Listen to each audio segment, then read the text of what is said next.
What's up, everybody? Welcome to Storm Sessions. My name is Danny Enriquez, and I am here with one of the top offensive linemen in America, CC Mauigoa. CC, how we doing?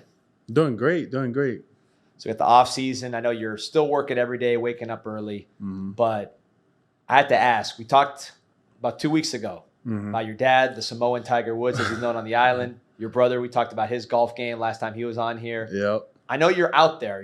You're worried about football. You're doing other things, but you're working on your game. Where's your golf game at right now? I'll say I'm at a junior leagues right now. I'm a junior Tiger. Like I could hit far, but it's not accurate enough. So I can hit for distance, but it's just I gotta get lucky to get it going straight. What's your longest drive? What are we looking at? Probably like 350. Somewhere around there, 350 or 400. It's like Happy Gilmore. You ever see that movie? You get those long drives, man. You're gonna get a chance. But anyway, so starting at the beginning, man. You know, you obviously had such a journey to get here, coming from the other side of the world, different stops along the way. So just walking through the journey to get here, growing up in American Samoa. You have a family, very tight family from what I understand. Obviously, great athletes, very disciplined people. What was it like growing up in the Mauigoa family? I mean, the whole family's basically we're all our own unique. I mean, my parents, they met on a volleyball field, so our first sport was volleyball. So, and everybody in the family tend to like play some type of sport, so that way, because we grew up in Samoa, it's not always, like over here, like we get some like over everywhere. Over there is like, we work, my parents work day and night, 5 hours or $5 an hour. That's the bare minimum, minimum wage in Samoa. And, that's what we got to live with. But, we tend to get out there and do our own thing so we can like lighten some load off from our parents to having to take care of us. So we wanted to help them out. So we joined some, extracurricular activities, trying to do some stuff. But our family is very tight. We always have that bond with us. We're spread all over the world, all over the United States. But, we still connect, through social media, through phones. We call on each other, check up on each other every time. And so today is a big, this couple of days will be a big day for my brother, Francisco. Shout out to him. And we're all excited for him. I mean, all of us going to be here for him. All of the brothers and sisters, the family, the cousins, the aunties and uncles, we're all going to be here supporting him. And we're excited for him. Yeah, so we're recording this draft weekend, right? So big weekend, obviously, for your brother. I know he's been rising up the boards in this offseason just with the way he's been testing athletically. They didn't know how athletic he was. Obviously, we knew from having watched him here, he was a quarterback, right? You, on the athletic side, was the volleyball the first ball you picked up? Like, what was your kind of athletic journey? Yeah. Volleyball was the first ball we picked up. And I feel like that's where our athleticism comes from. Cisco, when he jumped that vertical, and everybody was surprised. I already know he was going to jump that high because I played volleyball with the guy. And it was surprising to everyone. I was like, oh, shoot, yep. Volleyball really paid off. What was your position in volleyball? I was basically a middle, outside hitter. I'm a little bit of sitter, but more of there, we tend to like, just trying to pick up the game that our parents met on. So yeah. I've heard another theory of athleticism is just as far as, why are people from Samoa so you're such big guys, a lot of you. It's so athletic as well. It's not like these are big, stiff athletes. You guys can all move. I've heard volleyball. I've heard even some of the traditional dances you do which you and your brother did, that helps some of the big guys coordinate and stuff. When did that start? Because we all saw that video with you and your brother. The fire knife dancing, that's a big part of our culture. And we're excited to perform some of this and, make it worldwide. And, it brings eyes to our culture and everything. So we're excited for that one. And, being a part of that is we started off when I was in third grade and he was in fifth grade. our high school football coach, he recruited us, and he was like, "Hey, do you guys want to learn some fire knife dance?" By that time, my mom was my mom was a counselor at the Tafuna High School, which is where the coach do his fire knife practice at. And he invited us over, and we're like, okay, why not? Because our mom's still working, so why not do this and wait for her to get off work? I mean, we don't want to bother her. We don't want to do anything. Like, we want to do something. So we joined there, and, it was actually a blessing. I mean, we learned a lot about the culture, learned a lot about where it started, how we're continuing it, and it was an amazing adventure. Do your dance skills translate from the traditional dancing to just like going to the club here in Miami and dancing to modern music? How's your dancing skill translate? I'm not really a big of a dancer. I'm more of the guy that stands in the back of the room, just nodding his head. Nah, but yeah, the culture dance. I mean, that's something that holds heart. We hold it to our heart, and it's because it's who we are. So every time, if the opportunity stands, we're gonna take it. I mean, we're gonna perform whatever we have. But other than that, if we come over here and we dance over here, we just go nod our head. That's one of the cool things, just from the outside looking at Samoan culture. You have these things that are artistic, right? The dancing, right? And then you have, the physicality, right? As far as playing, on the football field, the nicest, most cultured dudes in the world are busting heads. So when did you start playing football? What attracted you to the game? So I was actually the youngest in our family to start playing football. Most of them start playing football 7th grade and 8th grade, but I started playing football in my 6th grade. I played high school football in my 6th grade, and that's when I got toughened up, because going up against high school players, it was like, oh shoot, they were beating me here, beating me there. I was like, all right, bet if I want to make it, I'm gonna have to beat these guys. Man, that's where I started at. We don't have Pop Warners like over here, so everything we learn is like through rugby. So we pick up the rugby ball more often than the football when we were young, and I feel like that's where most of us started from when we're back in the Highland. It's through the rugby ball, and that's how it translates from rugby to football. Now you got to learn a single position. In rugby, you got to learn everything. You get the ball, you got to be active with your body, and you got to be helped to tackle somebody. And that's where, we learn everything. And then when it translates over to football, it's not really a big deal because we already did it. Sure. Were you mobile with the ball? Oh yeah. You making guys miss? No, I'm the type of person that runs over somebody. I'm the type of person. That's what I keep telling, Damian Martinez. Hey man, I just want you to run over somebody. Listen, maybe Coach Dawson here just put it in the playbook. You know what I mean? Get you the rock. We got a lot of offensive linemen. That can get out there. You give me that ball, shoot, it might take me forever, but it'll get a touchdown.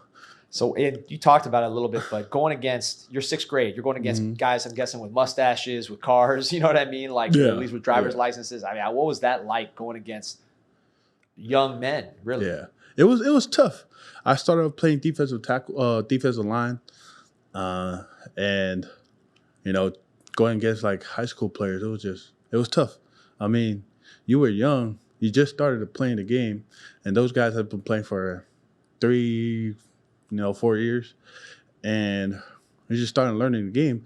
But then you also had to think about it like, okay, you got accepted to play for the high school team. Are you going to act like a 6-year-old or a 6th grader, or are you going to toughen up and act like a high schooler? So that's the type of lessons that I learned early on in my year. It's just, I was just grinding it out, just making sure I get some playing time. And then when 7th grade comes, it was like a no-brainer. I got everything down. And then high school comes, I was already used to high school football. So it's kind of easy for me. And that's like some of the perks that gets from like, whenever you got an opportunity to move up a level, take it. And it might feel like you suck at the beginning, but when your time comes, you'll feel like you're at the top of the food chain.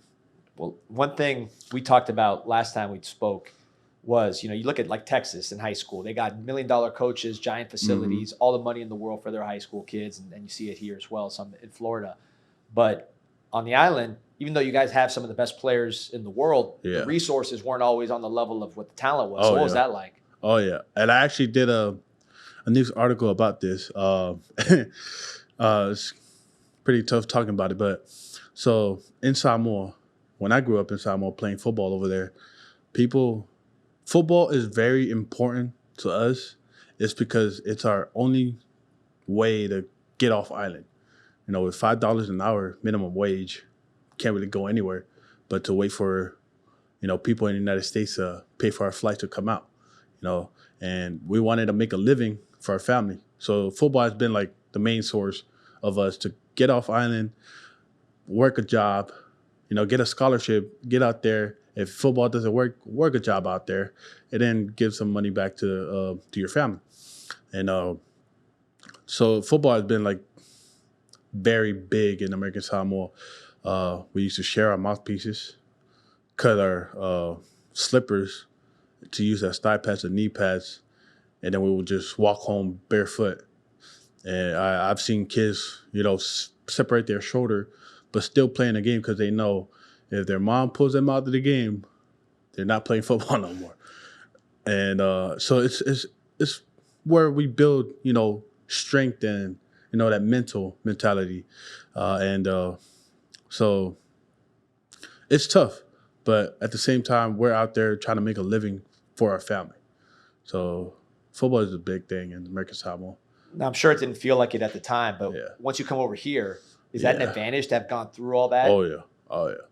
Over there in Samoa, we don't have the resources, we don't have the coaching, we don't have, the exposure that people over here get. But now, more than ever, it's becoming a trend that American Samoa kids are leaving island to come out here to the United States just to get some exposure, just to get, some time to talk to university coaches, because that has been the main struggle back in Samoa. But the main thing, we still work over there, we still do our stuff, but over here, oh my God, I came over here, it was amazing. When I went to St. Thomas Aquinas, it was nice, it was perfect. But then I look back at where I came from, it was and I see kids take advantage of what they have. I'm like, yeah, let me take advantage of this. This has been a blessing. So that's where all my mentality came from, and that's where my freshman year, my recruitment and my name blown up, and that's where it all started from. So let's talk about that trip to California, right? Mm-hmm. It was the first place you went from the island. What was that like, just leaving the place you've known and your family? How hard was that to go? So my whole journey is based on difficult decisions that you have to make. You got to sacrifice little things to get bigger things. In Samoa, the Samoan culture, people don't leave, kids don't leave their family until they're married. Over here, I kind of see how the culture is. 18 and you move out. In Samoa, you don't move out until someone proposes to you or you propose to someone. And so leaving at an early age, especially at 14 years old, my parents let me go with my brother, Francisco, to play in California, San Bernardino, St. Thomas Aquinas, just to get some exposure. And that was a difficult decision they had to make because, parents don't want to leave their kids to go somewhere where they're not there and they're not, around to look for you. So it was kind of the toughest decision my parents had to make. And then it bear fruits. We went out there, we, bust our asses and, look where it got us. This is our blessing from the difficult decision that we had to make. Someone watching this interview, hearing you speak, mm-hmm. they might not realize that English is not your first language. Yeah. So what was that like going to California with a language barrier? Yeah. So going to California, Cisco was my main translator. I don't go anywhere without Cisco. When they called my name to the office, they had to call Cisco too. And whenever a coach started talking to me, I'll be like, yes, coach, no, coach. And that's it. If they want to get some more answer from me, they got to go talk to Cisco. And that's been our standard until we got to Cisco had to leave high school to go to college, and that's where I started trying to learn English. I mean, I've been around people, know how they speak, so I actually learned how to speak English through an accent. I try to implement the Australian accent, and that's where I learned English. They're like, yeah, nah, yeah. Yeah, we got that. So that because we had this Australian guy in San Bernardino. He's Samoan as well, but he's from Australia, and he's been our main guy because he speaks Samoan, and that's the only language I know how to speak. Yeah, so we became a family. So I try to implement his words because I've been around him. Wherever we go, he'll go with us, and he talks like in his Australian accent. I thought it was cool. And so I implement that to learning how to speak English. Oh, yeah. So you go to Australia tomorrow and drop that accent and surprise people. Yeah. Out here, if I go to Australia, they're going to think I'm from Melbourne.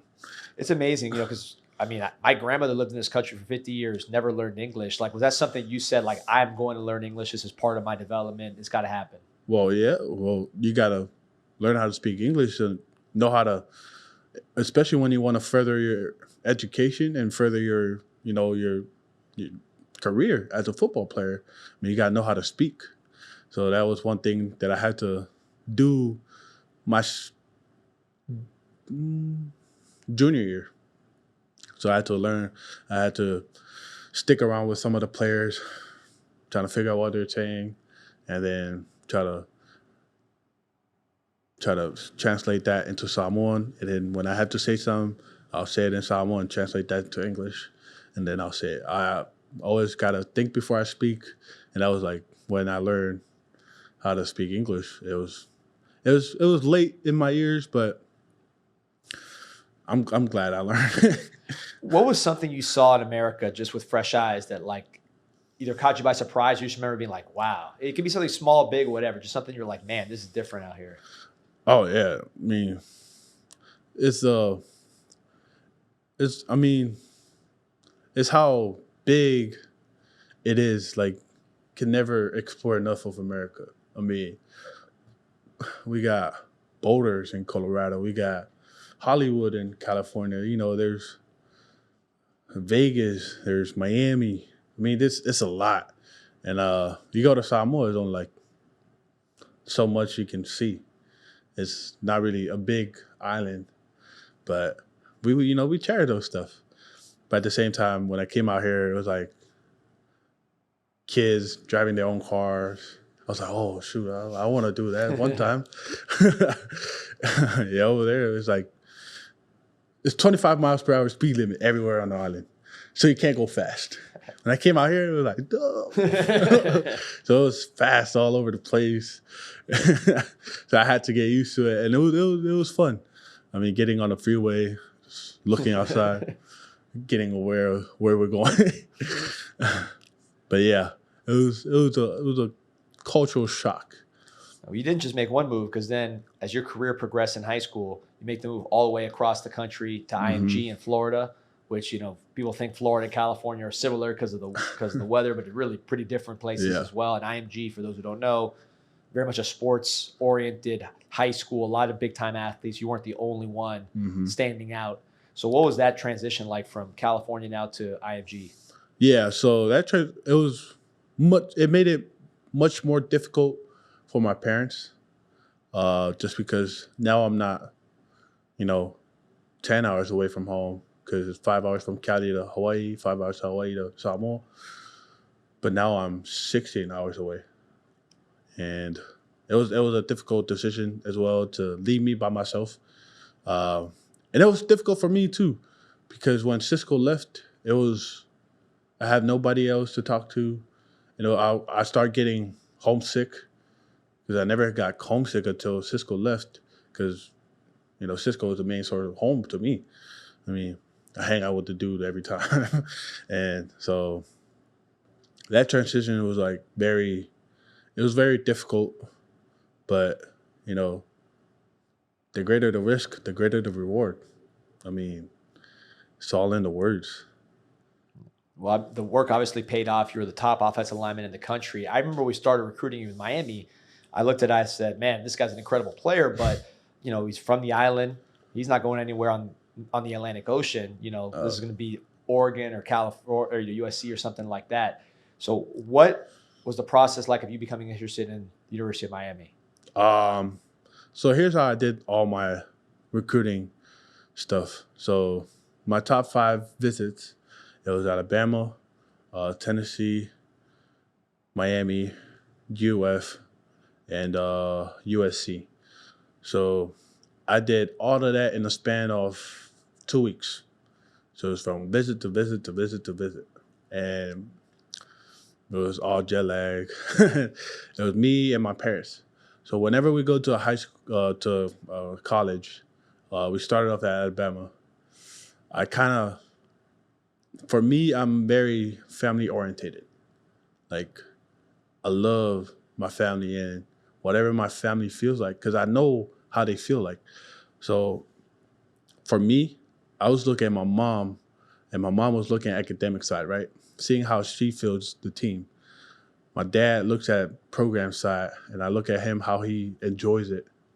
And I look at like the overview, because I know a lot about these recruiting stuff.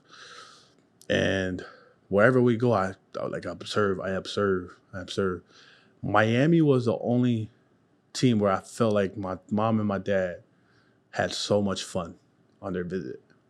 I mean, if you want to recruit a Polynesian kid, you got to recruit the parents.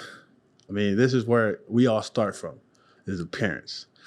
And I looked at them, they were having so much fun. They enjoyed it, especially with Coach Mirabal and Coach Cristobal and Coach Salaville when he was here. It was awesome. Coach Mirabal is probably one of the best coaches, not one of the best coaches for the offensive lineman in football right now.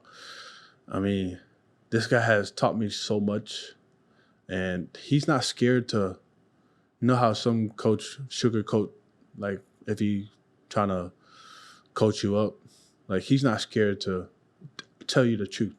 And that's like, I'll hate it, but I'll love it sometime down the future. I mean, he's incredible as a human, as a coach, but not only just that, as a father. I mean, when we're here, he's our father because he's the one looking after us wherever we go. And he's been an incredible person, an incredible father, and an incredible coach to us. And I know you guys liked it here because your parents moved here, Yep. And then your brother came right after. So you had a big chunk of the family there together. What was that like? Especially, let's just talk about last season where, it's you guys are winning games. Your brother's there, you're there. Both of you guys are kind of on the NFL radar. Your parents are watching this whole thing. I mean, just was that like, man, I know you're obviously focused on the task at hand and winning the next game and getting your workout and everything else, but did you ever stop and say, man, this is kind of the dream coming together here? Oh, yeah. When I look up in the stands and I see my parents out there, I mean, it gives me the energy to try and perform, because I know if I don't perform, I'm going to have to hear it from my dad. And I want to hear good things from my dad. You know how kids are. They want to hear good things from their dad. And I always want to make my parents proud. So when I'm out there, I'm not seeing them on the field. It gives me that energy. All the high school years, back to high school, all our high school years, my parents were there because they were back home. We was over here in the United States. So I feel like them being here owes up to all the high school years. And that has been a blessing to us, me and Cisco, because You know, when we look up at the stands, we don't see any support. But now, like when we look up at the stands, we see them. Man, it's something about that just melts the person's heart. It just gives me that energy. Okay, now I gotta imagine my parents up there, but now I gotta imagine my mom is a quarterback. I'm not gonna let you touch my mom. I'm not gonna let you even get close to my mom. That was the whole mentality, the whole season. Even as my brother, I know when he looks back there, I know when I was playing defense, I'll be like, oh, the one holding the ball, he said something bad about my dad. You ain't getting away from me now. And that was the whole mentality. And that I feel like with that mentality, it was just everything just comes into pieces. Now your rage goes implement into your technique, and no matter what, you won't feel tired because you know you on your mind. On my mind, my mom back there, she's counting on me. Now that was my whole mentality the whole season. You mentioned your dad giving you feedback after games. Was that more like technical feedback or like just playing hard? Like what kind of things was he giving you after these games? That's what I'm trying to figure out. Yeah, yeah, most definitely. Because my dad is a big fan of college football. I mean, this guy loved college football. He watches every year when we was back in Samoa, and this guy will literally after every game when we was back home for my sophomore year, he always give that little pep talk on the ride home. I mean, he'll just be like, "Hey, don't be tired on the field. Don't put your hands on your hips." I was like, "Okay, all right. Okay, now I can't put my hands on my hips." He'd be like, "Hey, you look soft." Those type of information he'll give to me, and those type of info. I mean, they're bad when you hear it, but at the same time, he's trying to elevate your game. He knows better because he knows the future going to come, and you have to be tough enough. You're gonna have to be physical enough and smart enough. So all of that is just implementing to now. I mean, during the season last year, it was just me thinking about my dad. Oh, what my dad gonna say? If I miss a block, probably gonna talk about it. So my whole career was based on, okay, I don't want my dad to see some error in my game.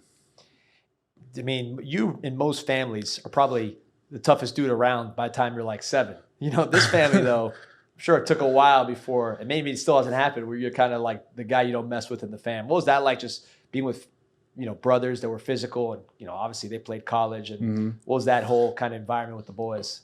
So my family is competitive. My family very competitive. Whatever we do, we're always trying to see who's at the top. Academics. Everybody trying to see who's the smartest in the family. I already know who it is, but I ain't gonna say it. It comes to physical. Who can jump the highest? My brother Cisco be always competing with the oldest brother Frank Mauigoa, because he played volleyball up in North Park, Chicago. And they're trying to see who jumps the highest. When it comes to strength, there's always me and my brother Fred. He played for Washington State Cougars. He used to block for Gardner Minshew, and we always compete who's the strongest.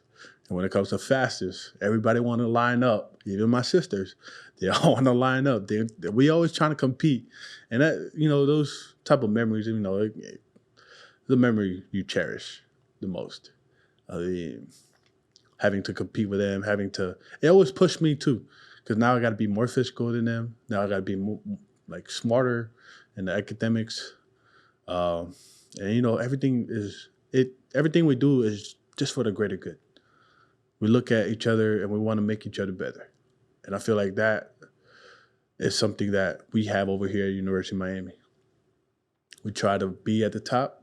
So we got to push each other to be at the top. If you want to be at the top, you got to beat whoever's in the top. And that's what we have here in Miami. You know, we try to win over jobs and try to crush somebody's head. That's it. Now you got to compete with your brother on the NFL side, because he's doing his thing now. He's on that journey. So now that's setting the bar for you. I know that time will come, but at least you got someone to look to, right? Mm-hmm. One thing that I've noticed is since you've kind of emerged, players from Samoa or Tonga or any of the Polynesian islands, they're looking at Miami more, and they're saying, "I've seen, Kiko do it. I've seen CC do it. I can do it." What's that mean? Obviously, SJ is here as a freshman, and the others in recruiting. How does that feel to you that not only are you leaving a legacy as a great player at University of Miami, but you're really representing your culture here and putting that on the map here? Yeah, so it's very easy for me to say, like, during my recruitment, it was very easy for me to commit to USC or Oregon. I mean, they have the Samoans. But for me, I look at the bigger picture. I look at, is a coaching staff going to help me improve? And that's what I took at heart when I saw Coach Mirabal and Coach Cristobal. I mean, with Coach Cristobal being the head coach and the O-line coach guy, he's going to center his playing style on the O-line. We got plays where, when you see me running out the field, block during the Louisville game. Oh, yeah. And we did it again on Virginia Tech. And it was, those type of plays are what make me stand out. And if I didn't make that commitment over here, I don't know if I'm going to be able to do those plays, because those are my play styles, to get up on the second level and dominate them in their game. Their game is quick feet and everything. I'm over here trying to dominate them on their game. That's how competitive I am. And so that has been like the greatest decision that I made to come over here. And that, when I came over here, it was like, no, poly. So I was like, all right, let's start a pipeline. I wanted to be the first. So I came over here, recruited SJ a little bit, talked to him all throughout his senior year in high school. And I just want people to, see that we're out here as well. We're not only on the West Coast. Let's try moving to the East Coast. Let's see what the East Coast is about. And yeah, so now we have people over here, people in Notre Dame, Alabama, Georgia. We got polys all over the team. And that's what we wanted. We want our people to succeed, not only on the West Coast, but on the East Coast as well. And just on this team, you came as a freshman as a starter. So you're the young guy, you're starting, but you're surrounded by older dudes. Last year, very much, obviously you were a key player, but it was very much, there are a lot of old dudes on the team that have done a lot. Obviously Cam Ward right at the top, but a lot of 23-year-old players. Your brother was a leader as well. Now you're looked to as a leader of this team. Not that you weren't before, but in a different way. So what's that been like to be someone who's going into year 3? Everybody's going after you. Everybody knows you're the man. What's that felt like in that seat? Yeah, so last year, everybody knows that I lead by example. Hardly a vocal guy because of the language barriers.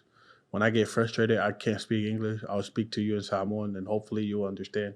And that has been like my problem last year.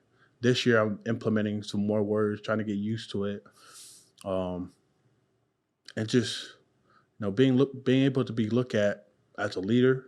I mean, it's a blessing, but also it holds some weight on your shoulder. I mean, now you're being looked at, you can't mess up, which is something I try to do every day. But now every eyes is on you. One mistake, it's gonna come back at you.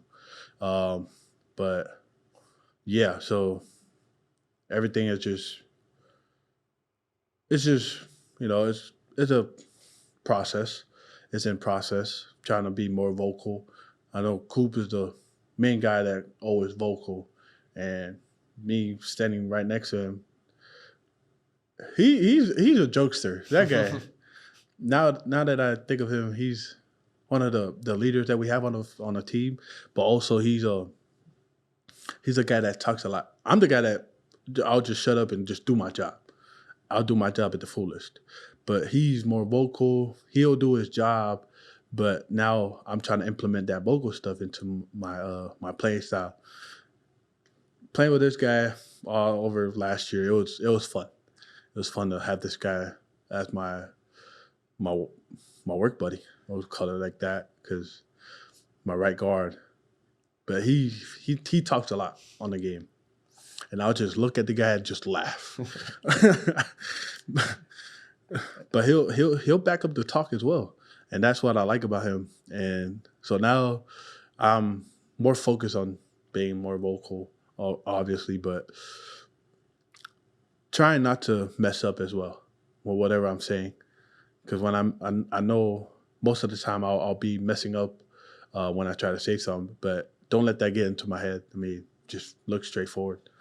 Yeah, we always talk to the offensive lineman out playing basketball, and Coop, who you mentioned, it's funny. Both of you guys are so physical on the field, but when Coop's on the basketball court, I heard he's just popping up threes, pulling up, and you're the one that actually plays physical on basketball court as well. You're in the post doing your thing, so you could at least keep the physicality going. He turns into LeBron when he's on the basketball court. Yeah, he be talking about if he's on the basketball field, ain't nobody gonna take him off. I told him I might not be able to beat you, but I'm going to tire you out. I'm going to tire you out. I'm not going to make sure you ain't getting no easy basket. And that's just me. And we've been laughing at it. You know, it just, and those type of stuff, you know, playing basketball with him, with the team, is a team bonding, but also like we cherish each other. We try to be competitive as always. And we try to, you know, bring people up, you know, that basketball is no joke. You know, there's a lot of footwork, and that helps us with our football stuff. So, yeah. So everybody sees the highlight reel blocks when you're out in space, just, you know, sending some linebacker into the stands. They all see that. They see the mock drafts. They see all the good stuff.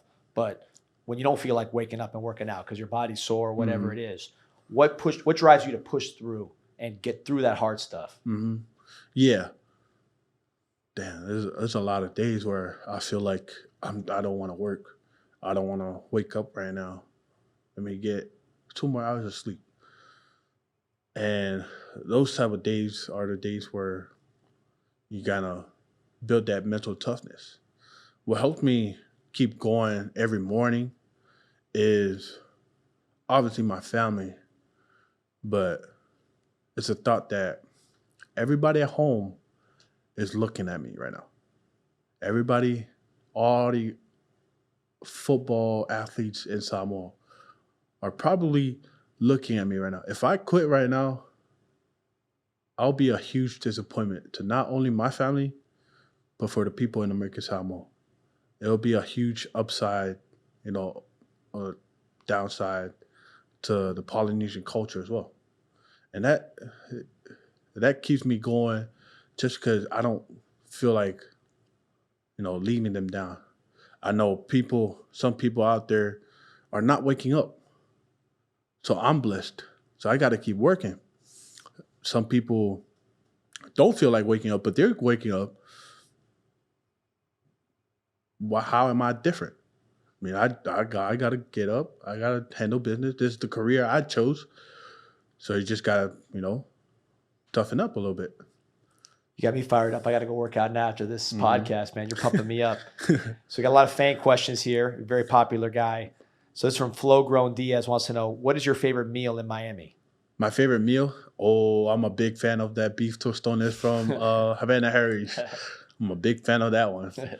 The beef tostones, oh, I get that every day.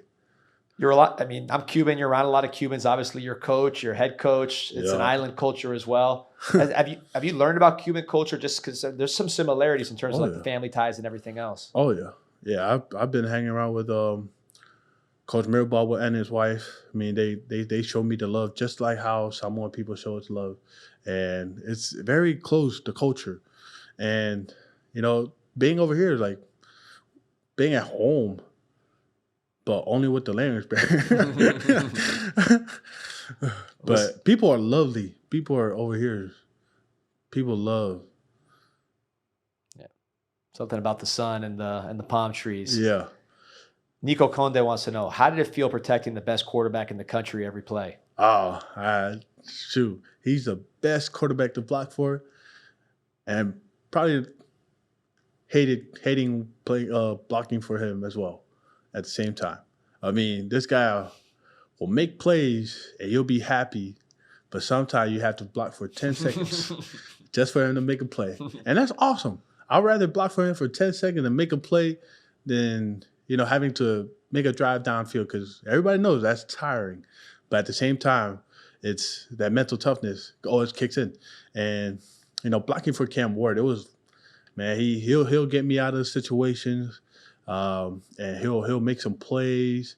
And that's the thing I like about him. He's a great leader as well. I mean, I recall the first day of practice with him. He came in the huddle. He had his little script on his arm. They called a play from his helmet. He looked at the play, looked at the defense, didn't like what the play call was. You run this route. You run this route. O-line, 6-man protection. Ready, break, ready. Went out there, blocked, throw a touchdown. I'm like, oh, okay. Shoot, I see what season we gonna have this year. And that's where the whole thing started from. It was that one play that he called. He was like telling the receivers what route to run, and he'll just hike it, throw it, boom, touchdown. I'm like, okay, we got a dude back there. Yeah, it was fun to watch. I mean, I think he's the best player in the draft, certainly offensive player, and he's going to be a Hall of Famer. But it's interesting when I read his scouting reports, some of the negatives people say is they say, I wonder how it's going to be in pros when he doesn't have 10 seconds to throw. When I read that, all I say is, man, shout out to you guys and good luck. Good for Carson Beck, right? And all your quarterbacks if they get to step into that. It's not a bad deal either. Hey, just tell Tennessee to recruit the whole offensive line. There you go. Problem solved. Gonzo MB624 wants to know, what's your favorite video game? Oh, my favorite video game? Call of Duty. We play this game a lot, and I may sometimes it don't work, but sometimes I'm a great movement guy on the sticks. So I like to be sneaky on some people, and those kind of things it helps me escape reality as well. I mean, no real life, I'm going to shoot somebody. So it's like. Plus, it's hard for you to sneak up on people, too. Yeah, it's hard for me to sneak up some people. I ain't going to be able to slide, cancel, jump 360, all that. So it was kind of an escape from reality. Jay Robertson wants to know, what are some of your favorite things about the city of Miami? The culture. I mean, the culture is very vibrant, very colorful. It's very dancing. The music is awesome. What you call it? Ooh, I forgot the word, but I just learned it. It's something about the Latino music. Merengue? Merengue? Okay, I learned that one. That's the Dominican Republic, right? Merengue? Dominicans, bachata. Bachata. That's the little guitars, like those little high guitars. It's kind of like, some of the Pacific Islands, they got those high-pitched guitars. Yeah. That's like bachata. Yeah. Yeah, and, people are very lovely down here. I mean, I love how people very family-oriented. I know the Latino culture, very family-oriented, just like how Samoans are. And we kind of have similarities. But Merengue is Dominican, by the way. So I know some Dominicans screaming at the TV right now. You just schooled me on some music right now. So Merengue is Dominican, too. So don't yell at me. CC was right on. I was the one that was wrong on that one. I took a Latino in the media class, and I did a whole project on Dominican Republic diaspora and Puerto Rican gentrification. Oh, wow. Yeah. Man. So you're the top academic guy. You could say it. You're the top academic guy in the family. You weren't given the answer. They know who the valedictorian is, and it's not me. It's not me. They know who the valedictorian is, and it's my brother Frederick, who used to play for Washington State. Oh, gotcha. So, shout out to Frederick. See, you're a humble guy. You could have said whatever, and we would have all believed it. All right. So Rated R wants to know, any advice for the youth, for young people, young athletes? Any advice from you, having gone through a lot of that journey? Probably the best advice that I would say is take every advantage. Take advantage of every opportunity that you get. I know some people don't have the opportunity that you may have, so just take advantage of everything. I mean, if it comes down to if you go to JUCO just to get to a D1, take advantage of it. Take advantage of it, because you never know. There's people out there that don't make it to JUCO because probably something happens. And so it's just take advantage of everything and use every resources that you get. That's something that I learned when I came over here. Is the resources are everywhere. So if you don't take resources if you don't take advantage of every resources, I mean, there's people back at home that don't have these resources. They're just wasting it. So I'll just say take advantage of everything. Good advice. L5 wants to know, what's your pregame snack? Oh, my pregame snack? Yeah. I don't really eat snacks before the game. But my pregame meal, what I have every pregame meal is rice. I have 2 steaks, 1 chicken, and some green beans. That's all I have before the game. And that has been now it's becoming more of like a traditional for me. But yeah. There you go. It's been working. Cam Moore's #1 fan wants to know, who's been the toughest defender to block this spring? This spring? Oh, all of them. I mean, they have their own specialty, and they rock on they use their specialty to try to make their moves on me, and it's been fun, having to learn everyone's specialty, and it's all coming together. Like when you play against another team, you got to know their specialty and use that against them. If you take that away, nobody knows what they don't have anything else, or they're probably going to jump into something else. So it's all learning system. But all the DNs over here, they're very unique in their own specialty. I noticed just watching spring, a lot of power with these guys. There's not a lot of finesse dudes that are trying to run around you, like Bain, Blunt, Hayden Lowe. Those guys are going through people. Yeah, and that's what I like. Is either you make a point or, hit or miss. That's what we call it, hit or miss. Make a point. Love it. Love it. C. Marie wants to know, how does it feel watching Kiko go through this process? We know, as we're recording this, we don't know where he's going to go, but we know he is going to be in an NFL building here by Monday. So what's that been like, watching that process and that dream come true? Man, this guy has been a blessing to not only our family, but to me. Watching him go into this NFL draft, what you call it? This whole thing. Yeah, just the pre-draft process. Combine, The whole NFL draft process. I mean, I wouldn't even think one of my family is going to be in this position. So having to see him go before me make me think, okay, I can do that next year. And that has been like a blessing, and I can like figure out like, okay, what is he doing? What does he need to, so I can be a step forward. And it helps me a lot. But before that, it's just, I got to be able to get there to be there. And, seeing him doing all his trainings. I went and visited him when he was up in Tennessee doing his trainings. It was awesome. He'd been doing his work. He's very strict on his meal. That's one thing I learned throughout this whole process is you need to, cut down on some things, and it's very strict, and it's very straightforward. And I know that's tough for him as well, because I know he's a sweet guy. He's a sweet tooth guy.